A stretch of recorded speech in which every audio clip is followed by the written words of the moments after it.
Avant de commencer cette vidéo, je suis l'apôtre Nathan Tomankoupa, visionnaire et pasteur principal de l'église Centre de Réforme de Jésus-Christ. N'hésitez pas à vous abonner à cette chaîne Tomankoupa TV où je mets en ligne de courtes vidéos pour votre instruction.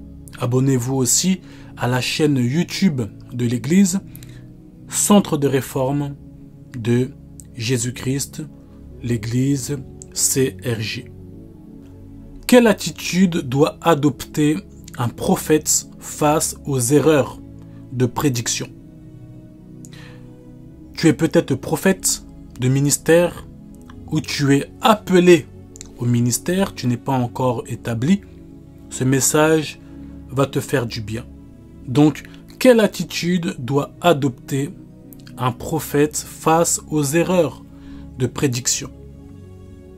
Premièrement, il doit reconnaître l'erreur avec humilité. Le prophète n'est pas parfait. Il doit reconnaître son erreur. Ok? Reconnaître une erreur montre la crainte de Dieu et l'humilité. Dans 1 Corinthiens chapitre 13, le verset 9, il est dit « Car nous connaissons en partie et nous prophétisons en partie. » Il peut arriver de se tromper. Il ne faut pas faire preuve d'orgueil pour essayer de justifier ce qui ne peut pas être justifié. Ok? Donc, le prophète ne doit pas chercher à justifier l'erreur par émotion, parce que les gens sont indignés, donc ils cherchent quand même à se justifier, ou ils cherchent à manipuler les gens, ils cherchent à les manipuler, à vouloir passer par à gauche, par à droite. Non, il faut reconnaître l'erreur que tu as commise avec humilité. Deuxièmement, il faut demander pardon si c'est nécessaire. Ok? Si la fausse prédiction, ou si vous préférez, la prophétie, a été effectuée à des personnes, des familles ou à l'église, le prophète doit demander pardon publiquement ou en privé. Et cela va instaurer la confiance.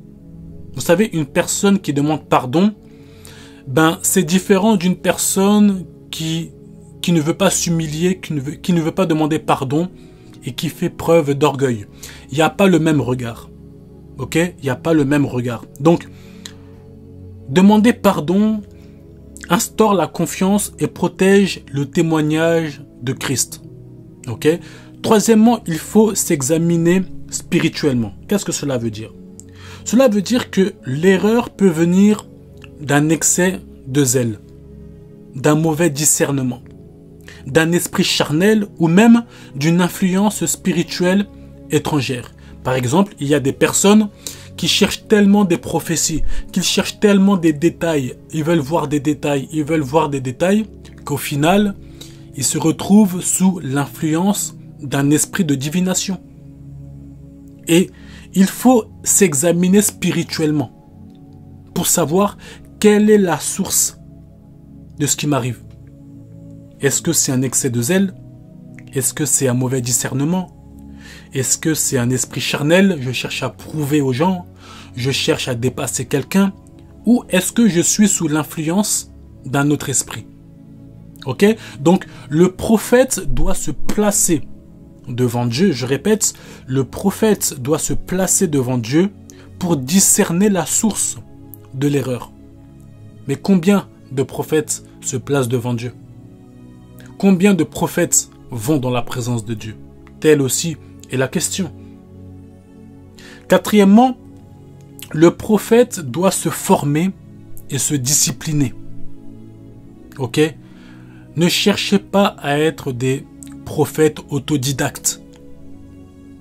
Vous êtes libre de faire ce que vous voulez et ça dit n'importe quoi, ça fait n'importe quoi et on voit qu'il y a aussi un manque de formation. L'erreur peut venir d'un manque de formation biblique ou d'immaturité prophétique. Je vais m'exprimer. Beaucoup de prophètes cherchent à voir, mais beaucoup de prophètes ne méditent pas. Cela veut dire quoi? Méditer la parole de Dieu ne les intéresse pas, mais voir des choses les intéresse. Ce qu'il faut savoir, c'est que les choses que vous voyez doivent être basées sur la Bible, sur la parole de Dieu. Voilà pourquoi l'intérêt de beaucoup méditer pour bien comprendre les choses que vous voyez et savoir même est-ce que ce que je vois vient de Dieu, parce que il y a des choses que vous voyez, ce n'est pas biblique, mais vous pensez que vous avez reçu une révélation de Dieu. Un prophète qui ne médite pas la parole, qui ne cherche pas à avoir la révélation des Écritures, ou même un prophète qui ne médite pas régulièrement la parole de Dieu, c'est un prophète en danger. C'est un prophète en danger. J'en parlerai, je ferai une vidéo parlant du duo prophète-apôtre, pourquoi il est essentiel qu'un apôtre, qu'un prophète par exemple, travaille aussi avec un apôtre. Bon, j'expliquerai cela dans l'autre vidéo, vous irez voir vous-même. Ok. Donc, je répète, l'erreur peut venir d'un manque de formation biblique. Le prophète doit approfondir sa connaissance de la parole. C'est important, c'est vraiment très important ce que je dis. Parce que, d'où le fait que vous voyez beaucoup de scandales liés au prophète. Parce que il y a un manque de formation biblique. Il y a un manque de connaissance de la parole. Mais ce sont des gens qui voient. Je ne dis pas qu'ils ne voient pas. Ils voient des précisions. Mais avec un manque de formation biblique. Ne cherchez pas. Si tu es prophète, ou si Dieu t'a appelé, Dieu t'appelle à être prophète de ministère, ce que tu dois chercher en premier, c'est te faire former, bâtir une relation solide avec le Seigneur, t'approfondir dans les Écritures. Parce que souvent les prophètes, ils voient des symboles, mais les symboles, faut que sa signification soit biblique pour éviter que tu rentres dans des dérives. Les prophètes souvent peuvent voir des choses que eux-mêmes peuvent expliquer. S'il n'y a pas de base biblique, un prophète peut venir avec une doctrine démoniaque. Alors que c'est juste qu'il n'a pas de formation biblique. Ok? Donc, le prophète doit approfondir sa connaissance de la parole. Il doit grandir dans le discernement des esprits et apprendre à ne pas prophétiser sous pression. J'insiste. Il doit apprendre à ne pas prophétiser sous pression.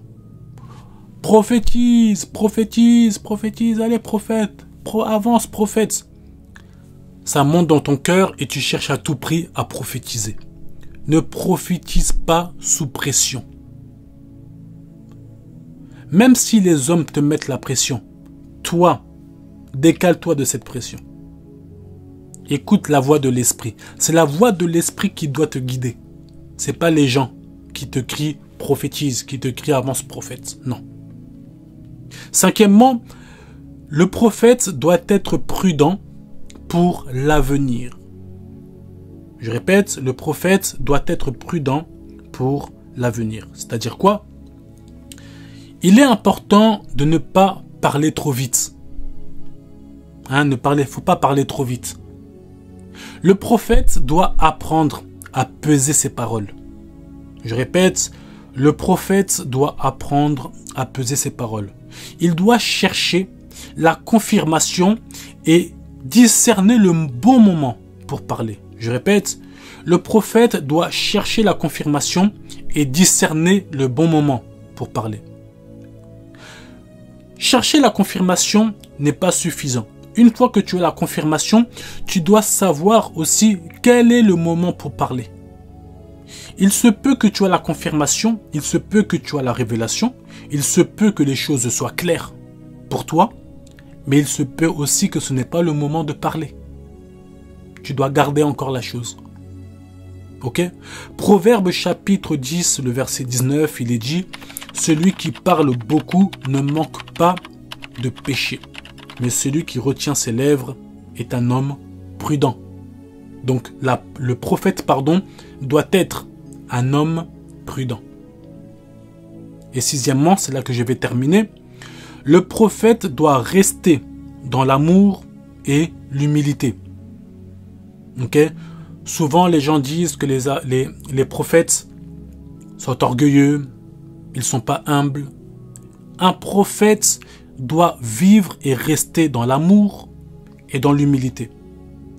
L'erreur que le prophète peut faire, par exemple, il prophétise à côté, l'erreur ne va pas le disqualifier. Ok? Ça ne va pas le disqualifier automatiquement. Mais son attitude après l'erreur peut le disqualifier.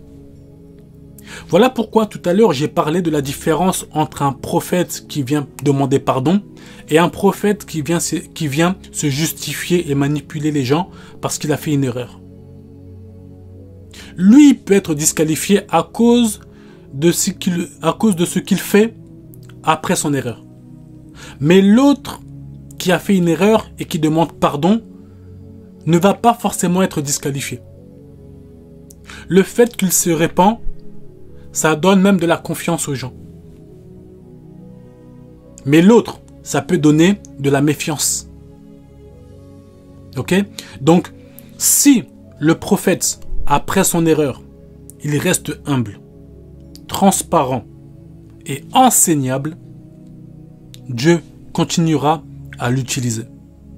Il faut que le prophète soit enseignable. C'est-à-dire qu'il faut aussi que le prophète s'assoie et qu'on puisse l'enseigner. Il faut aussi que le prophète s'assoie et qu'il écoute les autres parler. Il faut aussi que le prophète s'assoie et qu'il prenne des notes. Prophète, il faut être humble, il faut être dans l'amour. J'espère que ce message vous a fait du bien, que Dieu soit glorifié pour ma petite contribution. Que Dieu vous bénisse.